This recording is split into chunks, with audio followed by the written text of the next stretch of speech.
Sound take 7 action. और अगर वास्तव में आप निष्पक्षता के साथ चर्चा कराना चाहती, खुले मन से देश भर के मुख्यमंत्रियों के आवासों पे चर्चा कराइए। देश के प्रधानमंत्री के घर पे 2700 करोड़ रुपए क्यों खर्च हो रहा है? सैकड़ों करोड़ की कालीन क्यों बिछी हुई है? झूमर सैकड़ों करोड़ के क्यों लगे हुए हैं? हजारों जूते उनके पास क्यों हैं? 10 लाख के सूट की आप चर्चा कर रहे हैं, जब आप फंस गए तो उसकी नीलामी करा के नौटंकी कर रहे हैं। अरे बेटे, तुझे थकान नहीं लग रही क्या? लेकिन मुझे वो किताब दिखाइए जहां पे ये लिखा था कि 35 साल तक भिक्षा मांगने वाले प्रधानमंत्री जो अवतार हैं, वो 8,400 करोड़ की गाड़ी में, जहाज में चलेंगे। 12-12 करोड़ के 6 गाड़ियों का काफिला उनके साथ चलेगा। कहां उन्होंने कहा था कि हम दिन भर में 3 सूट बदलेंगे? बंद करो, हाथ जोड़ के मैं मोदी साहब से गुजारिश करता हूँ। संजय सिंह जी मोर्चा संभालिए और ये सारे घर दिखाइए। सर, आप प्रधानमंत्री आवास से सीधा तुलना करते हैं, तो मुझे बताइए कि सीएम का ऑफिशियल आवास है कौन सा? दिल्ली में मदन लाल खुराना 33 शामनाथ मार्ग पे रहे, साहिब सिंह वर्मा साहब 9 शामनाथ मार्ग पे रहे, शीला दीक्षित AB 17 मथुरा रोड 98 से 2004 तक रही। जल्दी जल्दी चलाइए। फिर शीला दीक्षित 3 मोतीलाल नेहरू मार्ग पर 2004, रुकिए सर, 2004 से 13 तक रही। अरविंद केजरीवाल पहले तिलक लेन C11/23 2014 से रहे। अरविंद केजरीवाल फिर 6 फ्लैगस्टाफ रोड 2015 से 24 तक रहे हैं। अब अगर आप एक एक घर का हिसाब देखिए तो ये जो 17 AB मथुरा रोड है वो शीला दीक्षित ने 2004 तक सरकार वहां से चलाई। फिर 15 में ये बंगला सिसोदिया साहब को अलॉट हो गया।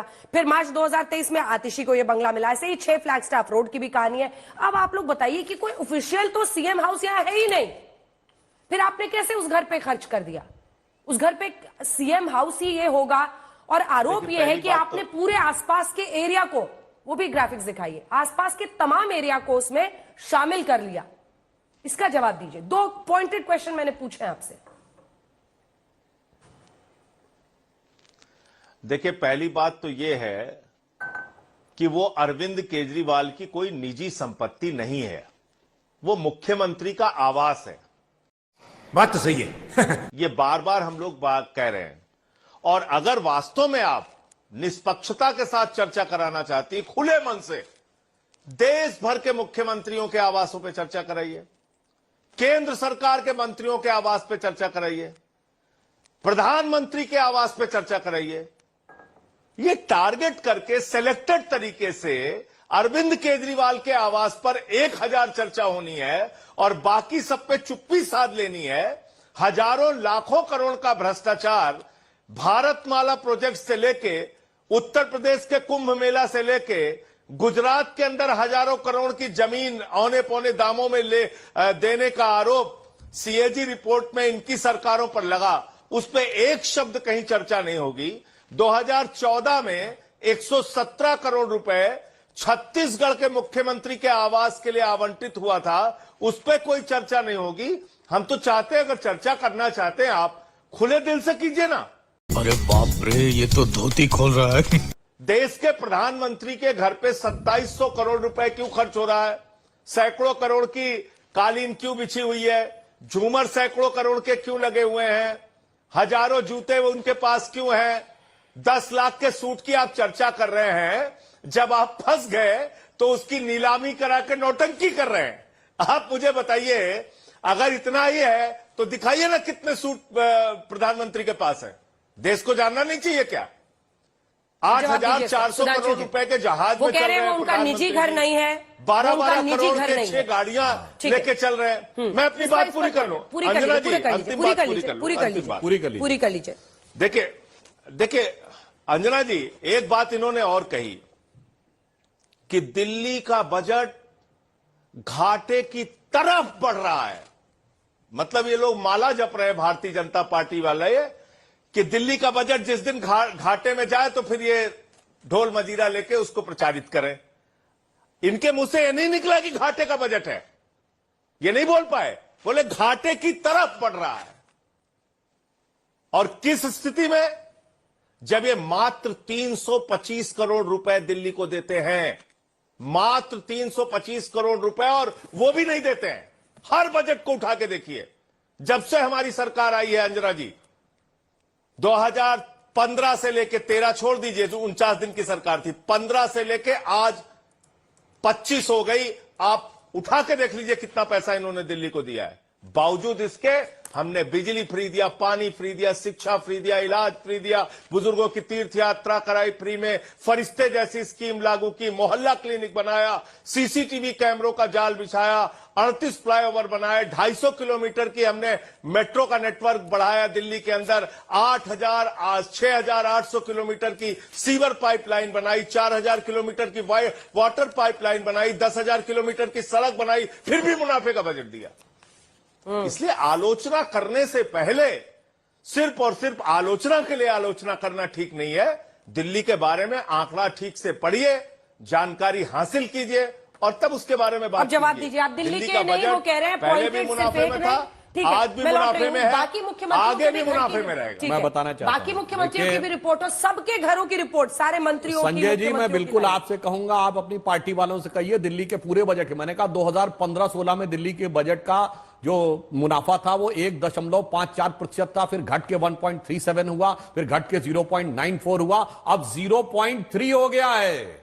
ये उत्तरोत्तर घटा है साल दर साल। पहली बार आपने नेशनल सेविंग स्मॉल फंड से 2,668 करोड़ रुपए 2016 में लिए थे। अब आपने पिछले 3 साल में 11,000 लिए और इस अकेले साल में 10,000 करोड़ का आवेदन दिया है। इसलिए बात कही है, बात हवा में नहीं कही गई है, उत्तरोत्तर कही गई है। अब आपने जो एक बात कही कि साहब इसी बंगले पे क्यों, साहब जानते हैं उसका कारण क्या है कि वो पार्टी पूछ रही इस बंगले पे इसलिए कि मैं दर्शकों को याद दिलाना चाहता हूं, 27 अक्टूबर 2013 को शाम 4:55 का ट्वीट देखिए जाके केजरीवाल जी का।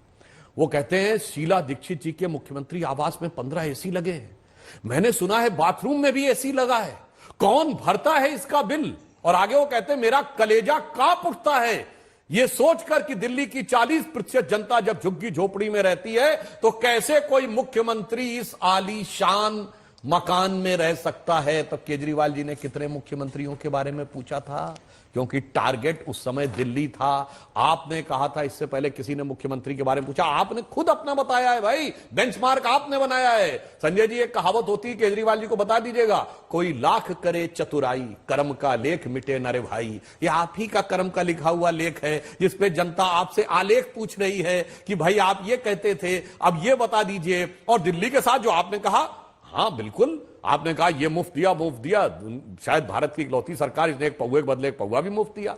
आपने कहा पानी का इतना अच्छा काम किया, राजेंद्र नगर में फ्लड आया और उसमें बच्चों के साथ जो हुआ वो भी सबने देखा। बिजली के हैंगिंग वार में देखिए तार जो थे वायर, तो जुलाई 2024 में 26 साल का युवक उसी करंट से चला गया। और जमुना के बारे में क्या क्या कहा गया था, आज जमुना दिखाई पड़ रही है। और मजे की बात है, पहले कहते थे कि प्रदूषण खराब होने के लिए पंजाब जिम्मेदार है, ये बाकायदा वीडियो अवेलेबल है। अब आके डिस्टेंस बताते हैं कि हरियाणा नजदीक है, पंजाब दूर है, ये ऐसा होता है। इसलिए मैं कहना चाहता हूं ये जो कुछ हो रहा है वो आप ही के कर्म आपसे पूछे जा रहे हैं, किसी दूसरे के अब तो सच बोल दे के कर्म आपके कर्म क्या है, आपका चेहरा कौन है, आपकी पॉलिटिक्स क्या है, दिल्ली आपको कैसे स्वीकार करे, दिल्ली आपको क्यों ऑप्शन माने। आप भी तो सोचिए, लगातार आपने अपना ग्राफ देखा है क्या हुआ है। डॉक्टर हर्षवर्धन के समय आप 31-32 सीट आए थे, उसके बाद से तो आप गिर ही रहे। मतलब आप ऐसी स्थिति में नहीं है कि आप दिल्ली में कोई क्लेम करें, कोई चेहरा ही नहीं है आपके पास। कौन है सर? मैं बताना चाहता हूं आपने उम्मीदवार कितनी लेट से उतारा है वो देखिए, कितने पहले से। असल मैदान में तो लड़ाई वहां होगी ना, सीट बाय सीट। अरे मुझे चक्कर आने लग गया, अब अरे वो लड़की चले गई।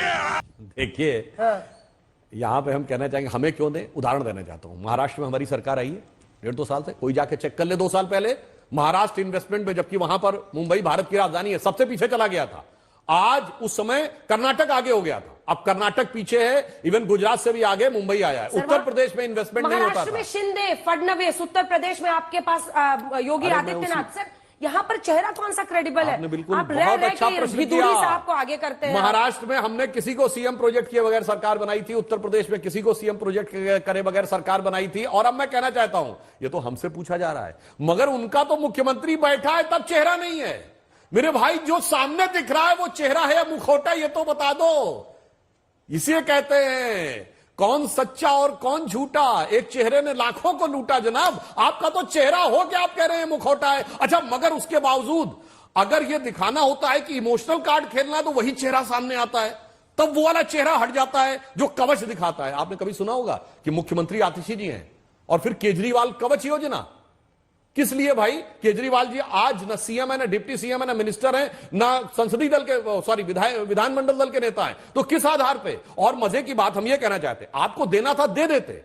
जैसे हमने महाराष्ट्र में कहा तो हमने लाडकी बहनी योजना में 3 किस्तें दे दी, हमने मध्य प्रदेश में कहा तो दे दिया, हम आसाम में 5 साल से दे रहे हैं। चुनाव आचार संहिता तो कल लगी है ना, आप दे देते। 2 प्रश्न है संजय जी, इसका जवाब जरूर दीजिएगा। अगर आपने शीला दीक्षित को की सरकार को घेरते हुए उनके कमरों की एसी जनता को गिनवाया था, तो आज आपके पर्दे, आपके घर, मार्बल की कीमत क्यों ना पूछी जाए आपसे? दूसरा प्रश्न, आपने ईमानदारी और कट्टर ईमानदारी की एक लकीर खींची।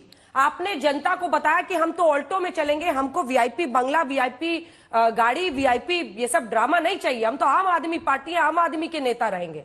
और फिर आप गिनवाते हैं बार बार कि पीएम का इतना खर्च हुआ, सेंट्रल विस्टा में इतना खर्च हुआ। तो लकीर तो आपने अपनी खुद ही खींची थी ना।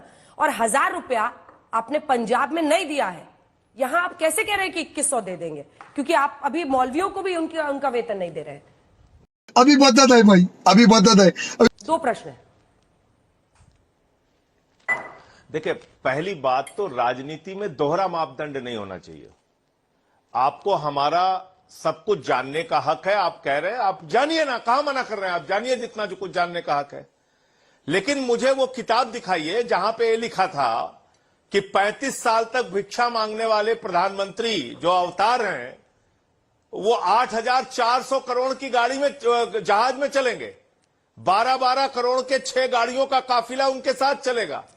कहां उन्होंने कहा था कि हम दिन भर में 3 सूट बदलेंगे, फैशन डिजाइनर की तरीके से फैशन डिजाइनरों को फेल करके 10-10 लाख का सूट पहन के घूमेंगे, लाखों की घड़ी लगाएंगे, लाखों की पेन इस्तेमाल करेंगे। तो जब आप समीक्षा कर, राजनीति में वो भी है, राजनीति में केजरीवाल भी है,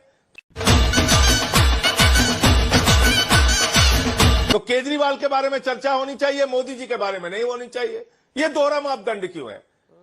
दूसरी बात, अभी सुधांशु जी ने कहा पानी आ गया, फ्लड आ गया, ये हो गया, जमुना का हो गया, जमुना के लिए क्या क्या वादे किए गए थे। मान्यवर सुधांशु जी, मैं आपको याद दिलाना चाहूंगा, हम लोग गए थे गुजरात में चुनाव लड़ने के लिए, जहां 27 वर्षों से आपकी सरकार है, तो प्रधानमंत्री को आर्टिफिशियल स्कूल यानी कि एक कृत्रिम स्कूल तैयार करना पड़ा था अपनी फोटो खिंचवाने के लिए। एक सरकारी स्कूल गुजरात में नहीं था जहां पे प्रधानमंत्री जाके एक दावा कर सके कि हां, ये सरकारी स्कूल बहुत बेहतरीन है, गुजरात में हमने बनाया, देखो। और आप ही की सरकार ने जब बेहतरीन सरकारी स्कूल दिखाने की बात आई तो अमेरिका के राष्ट्रपति ट्रंप की पत्नी को हिंदुस्तान में दिल्ली के अंदर अरविंद केजरीवाल के द्वारा, सिसोदिया के द्वारा बनाए गए स्कूल को दिखाना पड़ा। यह आपकी मजबूरी है, यह आपकी व्यवस्था है। आपकी केंद्र सरकार के द्वारा दी गई रिपोर्टों में हम कहां पे खड़े हैं उसकी भी एक दिन समीक्षा करके आइएगा। इसलिए सिर्फ आरोप लगाना बहुत आसान है। जमुना की सफाई नहीं हुई, हमने माना कि जमुना की सफाई नहीं हुई, लेकिन इतना राजनीतिक साहस आदरणीय नरेंद्र मोदी जी के अंदर होना चाहिए। देश के नौजवानों से माफी मांगे कि हमने 2 करोड़ नौकरी हर साल देने का वादा किया था, हमने आपको धोखा दिया। देश के किसानों से माफी मांगे कि हमने कहा था आपके फसल का दाम 2 गुना हो जाएगा, हमने 750 किसानों की शहादत ली, हमने सड़कों पे कीले बिछवाई। हमने कहा था महंगाई कम होगी, पेट्रोल 50 रुपए का हो जाएगा, डीजल 40 रुपए का हो जाएगा, हमने महंगाई कम नहीं किया। गैस का सिलेंडर 400 का 1200 का हो गया। माफी मांगिए महंगाई के लिए।